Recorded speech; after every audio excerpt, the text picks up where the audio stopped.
ዶክተር ደረጀ ንጉሴ ይባላለሁኝ ኮንሰልታንት የማህፀንና የጽንስ ህክምና ስፔሻሊስት ሐኪም ነኝ። በተጨማሪም ከፍተኛ የህብረተሰብ ጤና ባለሙያ ነኝ። በዚህ ክፍለ ጊዜ ማወራችሁ አይፕላን ስለሚባለው ባለ አንድ ቅመም የቤተሰብ እቅድ ዘዴ ነው።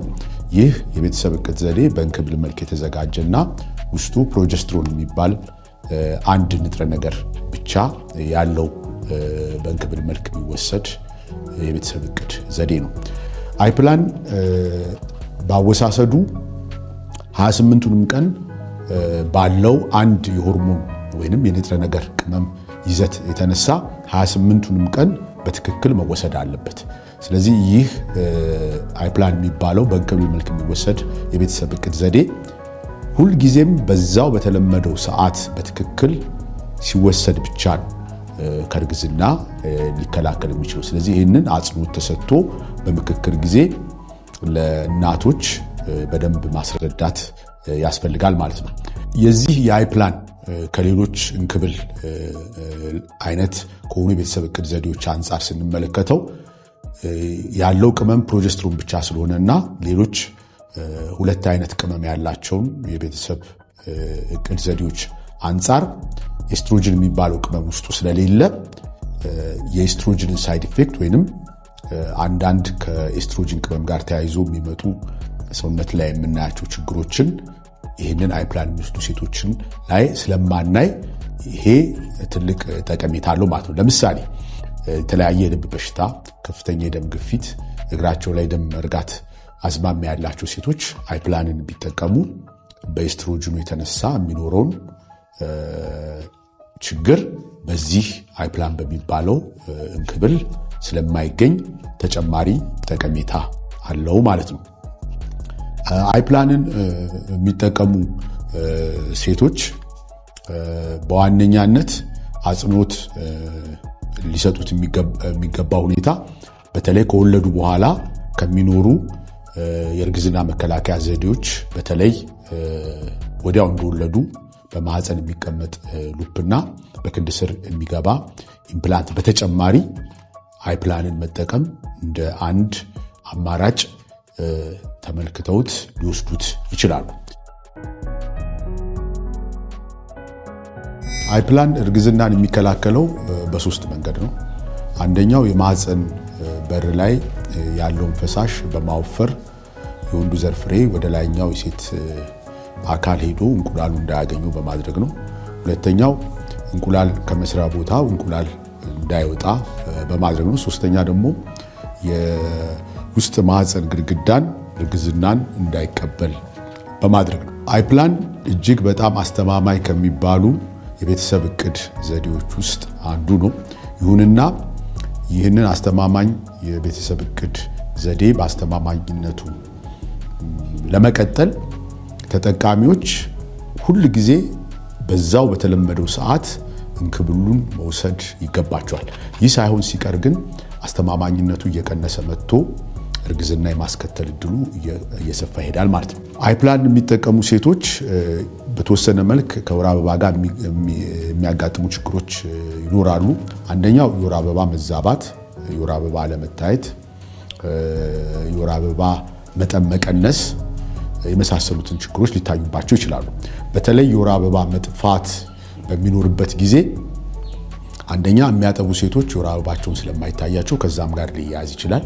በሁለተኛ ደረጃ እርግዝናም ተከስቶ ሊሆን ስለሚችል ወደ ጤና ተቋም ሄደው ባለሙያ እንዲያማክሩና እንዲታዩ ይመከራል። አይፕላን ከእርግዝና ከመከላከል በተጨማሪ ተጓዳኝ የሆኑ ለሌላ የሕክምና ወይም የጤና ጠቀሜታዎችን ይሰጣል። እነኚህም በተለይ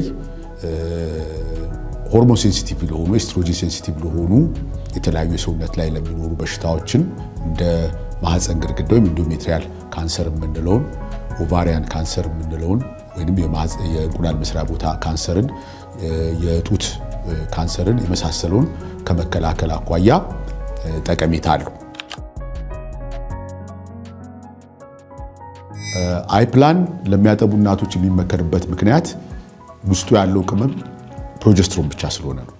ሌሎቹ የቤተሰብ እቅድ በእንክብል መልክ የተዘጋጁ ክኒኖች ጥምር ቅመም ስላላቸው ወይንም ኤስትሮጅን በተጨማሪነት ከፕሮጀስትሮኑ ጋር ስላለ ኤስትሮጅን ያላቸው የቤተሰብ እቅድ ዘዴዎች በኤስትሮጅኑ የተነሳ የእናቶች ጡት ወተት መጠኑም ይዘቱም ስለሚቀንስ ይሄኛው እንክብል ግን ፕሮጀስትሮን ብቻ ስላለውና ፕሮጀስትሮን ደግሞ የእናት ጡት ወተትን መጠንም ይዘትንም ስለማያዛባ አይፕላን ለሚያጠቡ እናቶች ለመጠቀም የተመቸ ነው።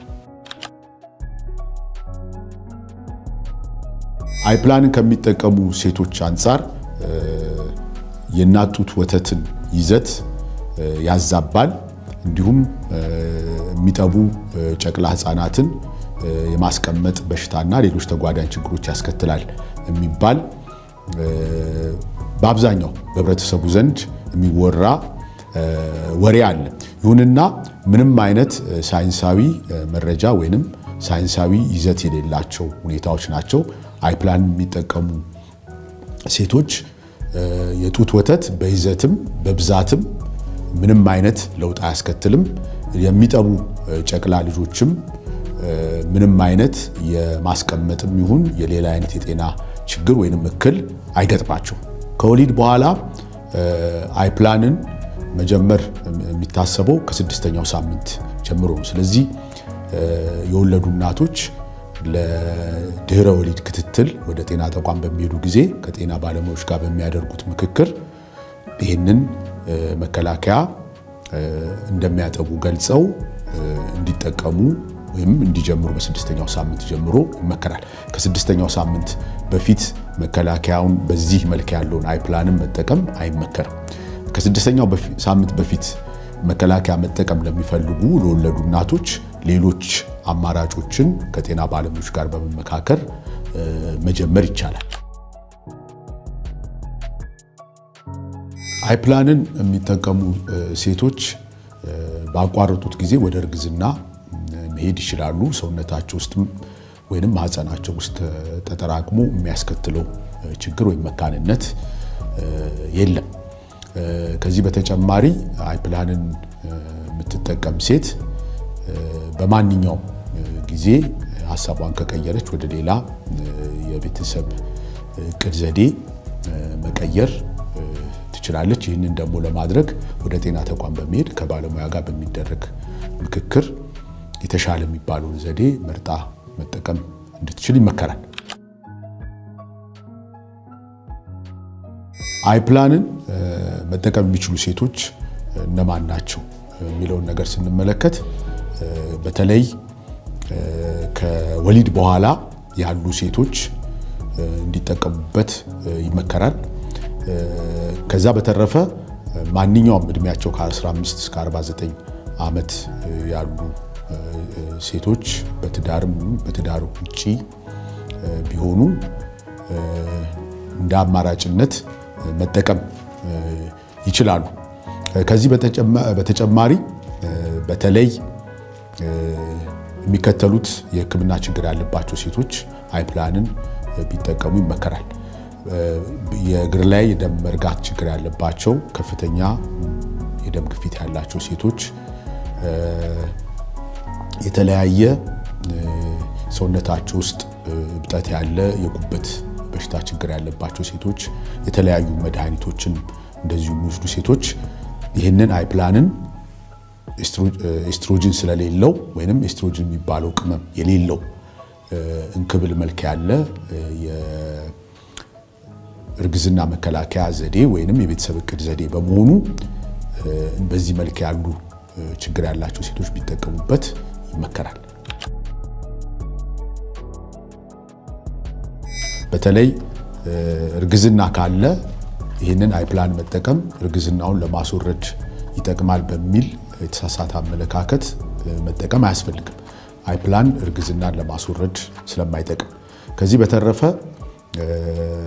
በጣም ከፍተኛ የሆነ የእግር ስር ደም መርጋት ችግር ካለባቸው፣ ከፍተኛ የሆነ የጉበት ህመም በሽታ ያለባቸው ሴቶች ምክንያቱ ያልታወቀ የብልት ወይም ከማህፀን ውስጥ መድማት ያላቸው ሴቶች አይፕላን እንዲጠቀሙ አይመከርም።